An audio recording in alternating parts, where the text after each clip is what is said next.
En primer lugar, quiero reconocer el gran liderazgo del presidente Aznar, como ha mencionado el ponente anterior, el señor Nicolás Duslinda.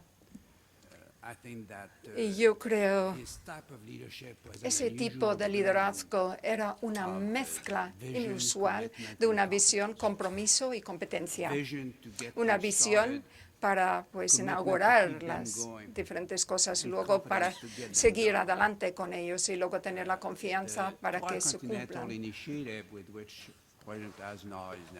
Y claro, gracias al señor Aznar, pues estamos en esa situación. Y ahora estamos viendo una clara reflexión de ese liderazgo.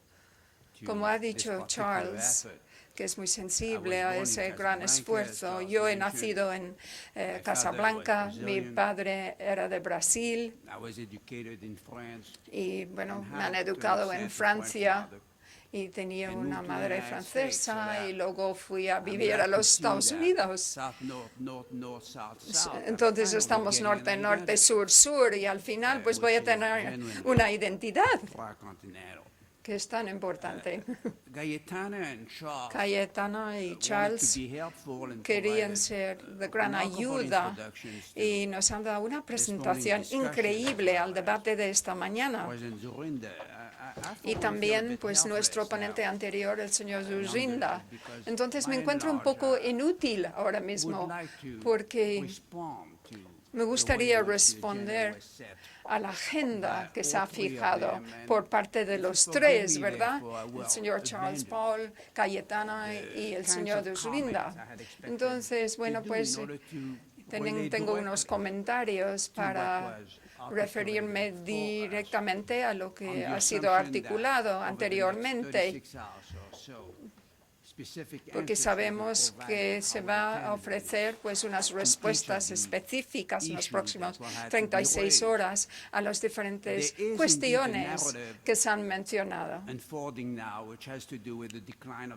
Y hablamos del declive del oeste occidental y también la subida. Esto es algo pues que hemos visto a lo largo de los 20 años.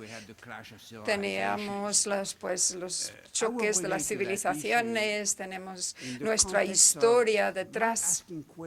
Y bueno, yo pregunto sobre pues este momento. ¿Dónde estamos actualmente en este mismo momento? Es una cuestión tremendamente importante evaluar la situación y bueno, pues abordar la idea que sí, el Occidente se está expandiendo, está en auge, pero nos tenemos que preguntar que si existe un Occidente, vamos, que estamos girando, dejando pues la idea del Atlántico y a lo largo de los próximos día y medio vamos a hablar de esto. Y yo haré unos comentarios en este sentido. Y luego lo que ha dicho Cayetano y Charles, ¿qué es lo que está pasando? ¿Cuáles son las diferentes cuestiones que tenemos que abordar?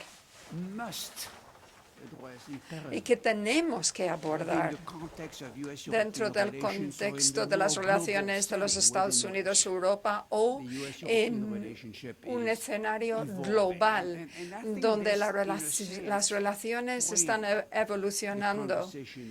Y así llegamos a la conversación o al debate que vamos a tener a lo largo de las próximas 36 horas y responde a lo que ha pasado en las últimas 5 semanas. Vamos a pensar un poquito en lo que ha pasado.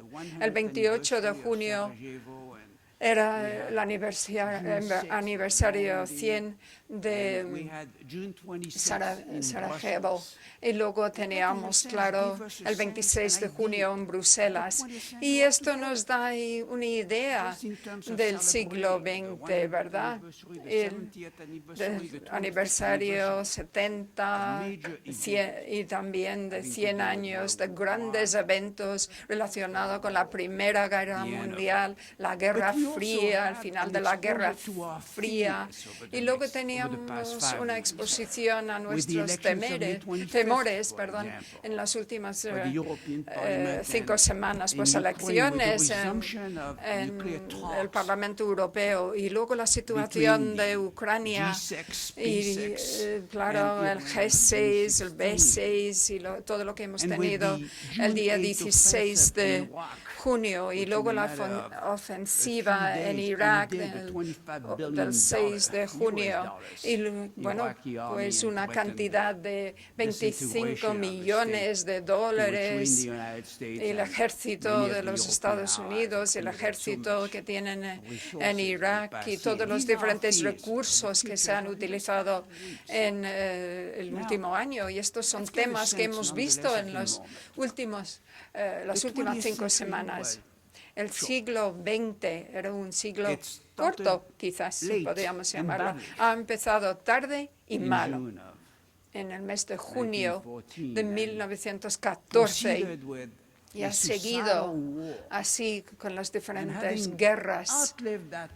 Y después de haber sobrevivido la Primera Guerra Mundial, luego se han empeorado las cosas. Teníamos la depresión económica, las guerras civiles, 175 millones se han matado en ese siglo tan corto por parte de los diferentes gobiernos o los gobiernos de los vecinos de los diferentes países. Y luego llegamos a la Segunda Guerra Mundial. En junio de 1944.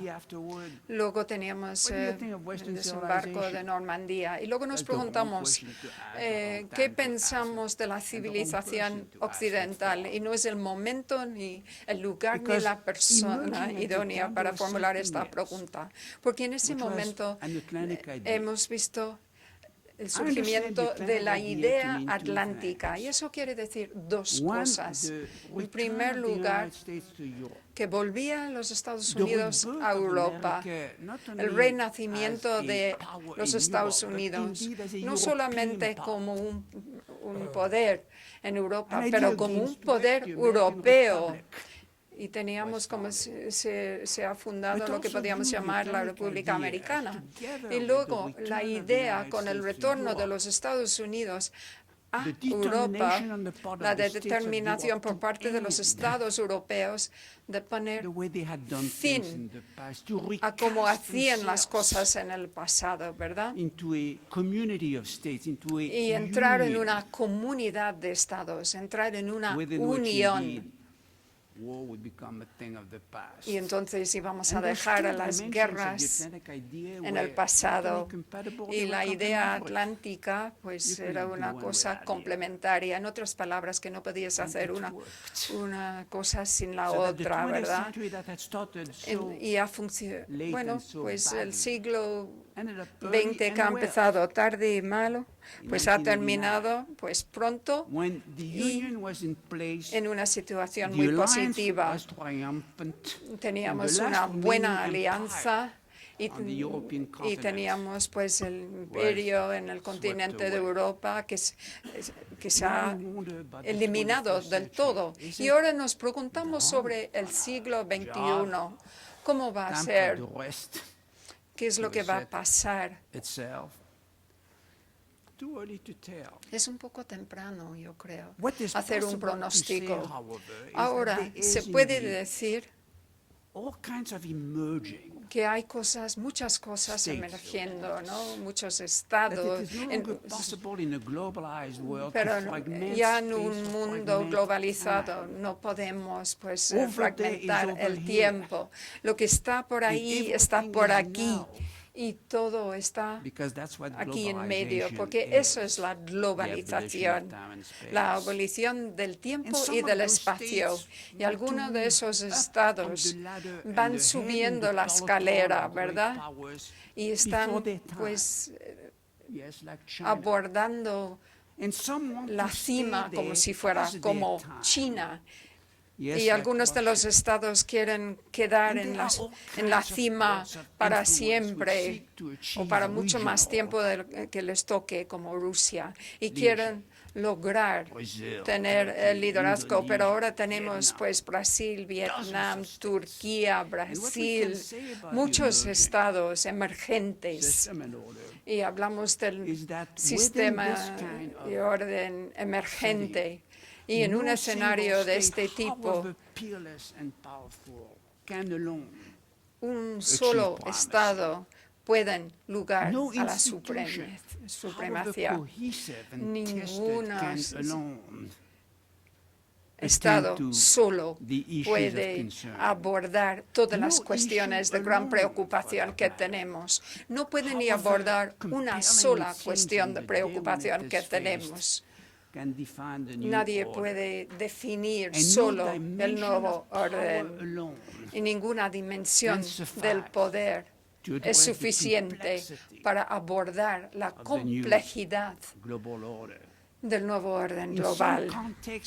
En algunos contextos, pues tengo que decir que no tenemos más remedio que trabajar juntos, y estamos condenados en algunos contextos, ¿verdad?, de fracasar todos juntos. Pero claro, vamos a dejar tiempo al tiempo y saldrá todo muy bien. Pero sí sabemos sobre el siglo XXI. Lo que va a tener lugar muy deprisa. No sabemos hacia dónde vamos, pero somos ansiosos de llegar. Una historia que no comparte sus opciones. La hemos visto muchas veces en los últimos 2 siglos. Y luego se va diciendo de las cosas en los años 10. Se acordarán, en el año 1710, 1810, 1910 y el año 2010. Va a fijar la plataforma para el siglo XXI, porque tenemos muchas cosas pendientes, en otras palabras, asignaturas pendientes, pues asuntos con Rusia en el Medio Oriente, que vemos actualmente como el mercado global del siglo XXI, y que se va a poner a prueba toda nuestra determinación, todo. ¿Estamos cómodos con lo que se ha logrado? Pues sí, y yo digo, pues vamos a seguir adelante. Hay mucho trabajo que hacer todavía en estas áreas de seguridad y competitividad económica, en muchas otras cuestiones relacionadas con la promoción de los valores occidentales y las diferentes instituciones relacionadas con dichos valores. Pues yo tengo que señalar estos puntos. No me preocupan las cosas a largo tiempo, me preocupa a corto plazo, porque tenemos este sentimiento de urgencia. Y así llego al segundo nivel. ¿El Occidente? ¿Existe todavía Occidente? Y las relaciones que tenemos a nivel europeo, esa idea atlántica, primero vamos a reconocer el nivel de éxito que hemos tenido. No entiendo por qué los europeos se deprimen con su situación y se atacan mutuamente. Los resultados obtenidos por Europa en los últimos años va a hacer que los historiadores del futuro se queden sorprendidos de lo que se ha conseguido. Porque Europa realmente domó a la historia y cambió la geografía también.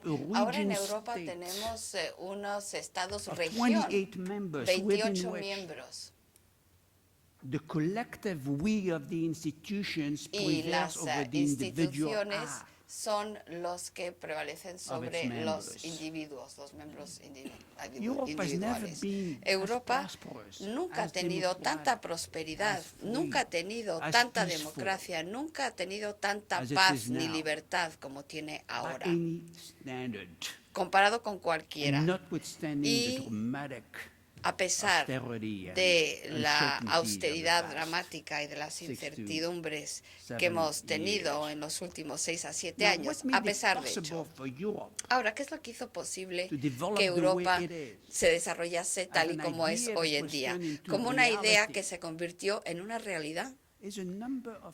Pues hay varios factores que incluyen crecimiento económico robusto compartido por toda la zona, un sentido de seguridad de dentro, pero también percibido por el resto del mundo, un motor, normalmente un motor franco-alemán, una locomotora podríamos llamarla franco-alemana, y francamente también buenos líderes políticos nacionales. Mi preocupación acerca de la continuidad de Europa es que cada una de estas dimensiones parece que se ve amenazada. Esta locomotora que se ha detenido en su camino, una economía que no está ya tan bien compartida y se está debilitando, un creciente sentimiento de inseguridad en las fronteras. Y ya no tenemos ese consenso que había antes en Europa que hacía posible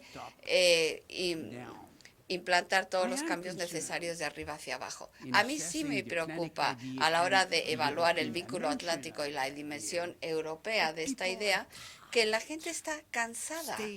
Los estados están cansados de la intrusividad de las instituciones, de la mediocridad, francamente, de los líderes políticos.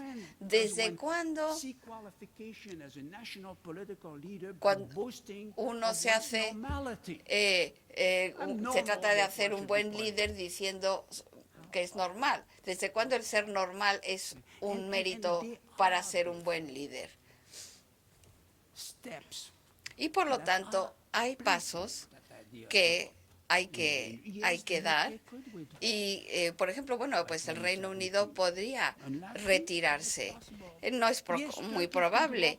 Y también Turquía podría decir que se retira de las negociaciones, como lo hizo el Reino Unido en el 63. Es posible. Y sí, Francia podría también caerse en un abismo financiero. El año que viene ya le podría suceder esto y revivir la crisis financiera en los próximos años. Sí, Estados Unidos se está cansando de tener una conversación con los europeos y diciéndoles, sigan adelante y gasten un poquito más en defensa, hagan más. Ustedes nacieron para hacer algo mejor que Suiza. Y hasta ese punto, pues sí hay una angustia, ¿no? Una angustia a ambos lados del Atlántico. Pero en Estados Unidos también está pasando por su crisis. Como ciudadano norteamericano, yo creo que en la segunda mitad del siglo XX es impresionante lo conseguido por Estados Unidos. Yo no puedo pensar en ninguna otra potencia mundial que tenga esta capacidad y que haga las cosas con tal eficacia y motivación como lo hizo Estados Unidos en la segunda mitad del siglo XX.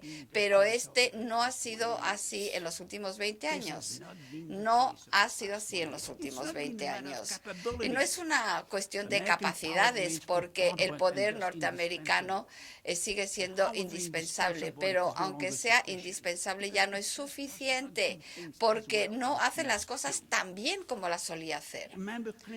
Recuerdan a Clinton y su mala gestión en los 90. Pensaban que era la economía, ¿no? Era también el mundo estúpido.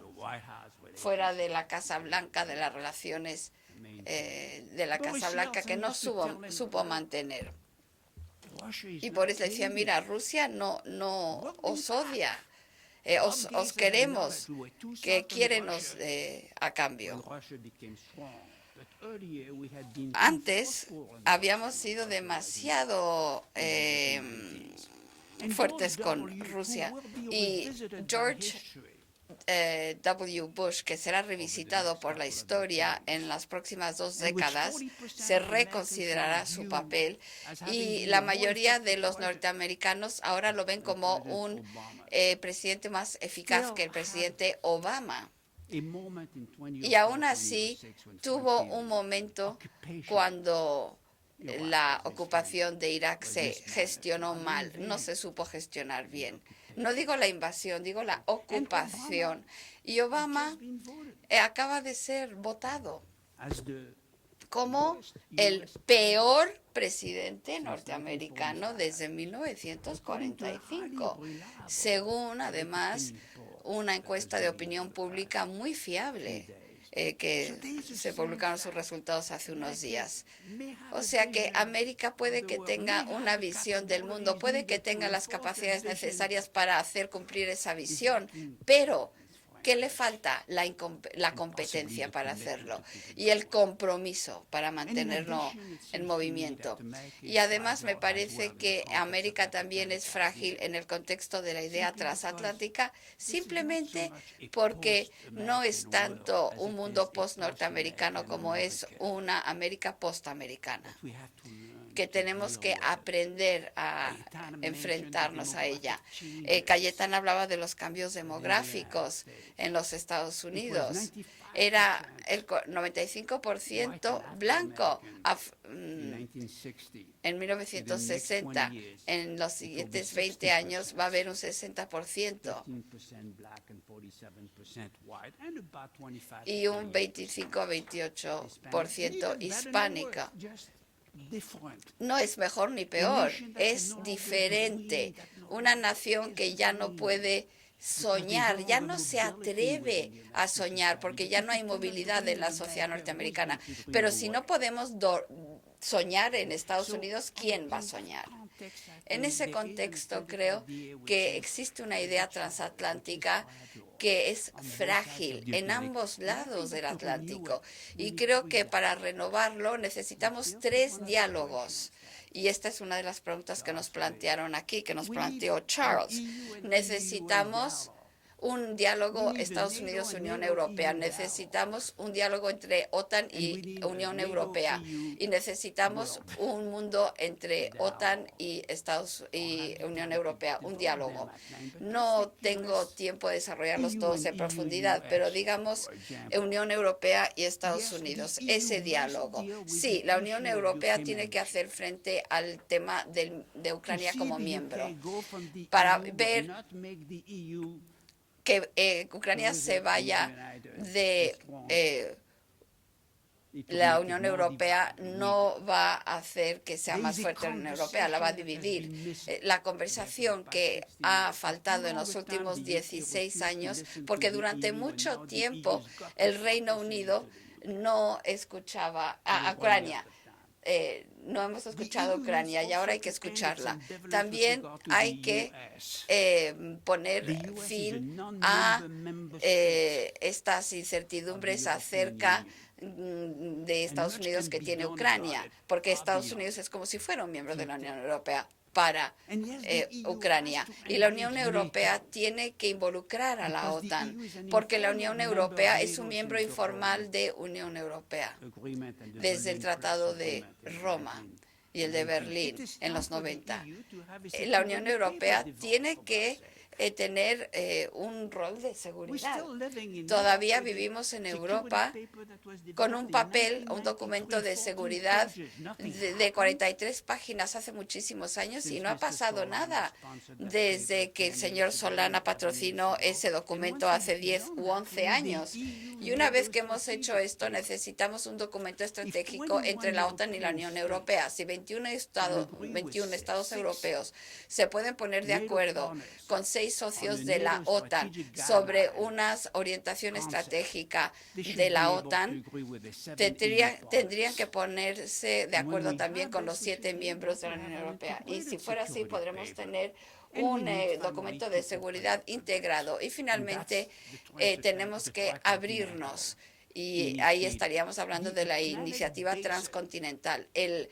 La cuenca del Atlántico, más allá de las relaciones norte a norte, el impacto y el insumo de México, Brasil, Argentina por una parte, y Marruecos, y Angola, y Nigeria, y Sudáfrica por otra parte, esto nos ha llevado demasiado tiempo. Yo, si tengo esa cuenca del Atlántico, ¿para qué me voy a enfocar en Asia? Sí, trataré con Asia porque es parte del futuro, pero se pueden tomar muchísimas iniciativas a lo largo de todo el Atlántico, porque Estados Unidos no se va a ninguna parte. Estados Unidos no se va de Europa, tiene demasiado dinero Estados Unidos aquí. Aquí tiene unas relaciones económicas muy importantes con la Unión Europea. No se va a ir a ninguna parte Estados Unidos. Así que estamos aquí para quedarnos. La relación está aquí para quedarse. Y mi tercer argumento, y solo necesito un par de minutos porque sé que me estoy quedando sin tiempo, sería, habiendo dicho todo lo anterior, aún así nos queda un momento después del siglo XX donde tenemos que conseguir un relanzamiento de la Unión Europea, relanzamiento de la OTAN, relanzamiento de la relación entre ambos lados del Atlántico, ser más incluyentes yendo hacia el sur del Atlántico. Y ahí hay una agenda inmediata. Ahí hay una agenda inmediata, la agenda de esos momentos Sarajevo que tuvimos hace 100 años, porque tenemos un conjunto de agendas completas, las del post-moderna, la de post-2011, etcétera, todos se solapan. Y si no hacemos una, no vamos a tener éxito en la otra. ¿Cuál es la lección de Ucrania? Pues si tienes armas nucleares, quédate con ellas. Si no tienes armas nucleares, consíguelas. Irán prestó atención, parece ser, después del 11 de septiembre. Y yo habría señalado, si hubiese tenido tiempo, un problema para cada una de estas agendas. La agenda post-Guerra Fría no es la relación con China. China le queda mucho camino por recorrer todavía. Yo no voy a cambiar mi cartera de problemas con esta China y no voy a cambiar mis debilidades internas con las debilidades de China. Estos estados emergentes, haz primero una auditoría de sus debilidades, de estas debilidades de los países emergentes. Rusia se está quedando sin gente, se está quedando sin capacidad, se está quedando sin espacio de seguridad y por lo tanto se está quedando sin tiempo. Rusia es un estado, no es un estado que está intentando aprovechar todas las ventajas que tiene a corto plazo para apostar por Ucrania y otros sitios. El problema no es Ucrania, es Rusia. Y mi postura con Rusia es no provoques, pero no seas indulgente tampoco. Y por lo tanto puedes mezclar persuasión y disuasión cuando estén listos a la integración. Nuestro objetivo no es hacer que Rusia sea un Estado dividido y débil, sino hacer que Rusia sea un Estado mejor y traerlo hacia Occidente. Pero este es un tema que trataremos en los próximos años. Pero en cuanto a la agenda post-11 de septiembre, la situación nunca ha estado tan liada. Los últimos 6 años no han sido buenos. Barack Obama nos dijo lo que iba a hacer, pero luego no hizo lo que dijo que iba a hacer. Y esto está empezando a verse. Hay muchísimos conflictos regionales en Oriente Medio.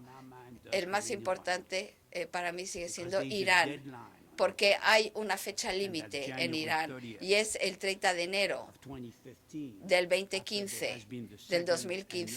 Antes del segunda y la última extensión de esas 6 meses de negociación. Y si hay una parte del mundo un problema en Oriente Medio donde se utilizarían fuerzas norteamericanas, sería en el contexto de Irán. Por eso es mucho más peligroso que cualquier otro conflicto en Oriente Medio. Y finalmente, la agenda postmoderna, como dijo Charles, el no fracasar un TTIP tendría un impacto en la idea transatlántica, porque el TTIP es para completar, no es para empezar, no es para empezar un sistema comercial global, es para completar esa idea que empezó hace tantísimos años. Así que mi conclusión sería que yo no soy optimista, pero tampoco soy un pesimista constructural. Yo creo que hemos demostrado de lo que estamos hechos colectivamente a ambos lados del Atlántico. Hemos domado muchos de los problemas históricos que hemos tenido.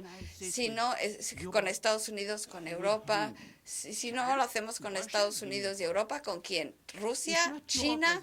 Si no es Europa como una unión, un Estado a la vez, es muy pequeño, no es la forma de hacerlo. Si no lo hacemos ahora, ¿cuándo? Y con esto voy a dejarlo y me disculpo por haber abusado de su tiempo, pero estaba tratando de responder a lo que se había dicho antes.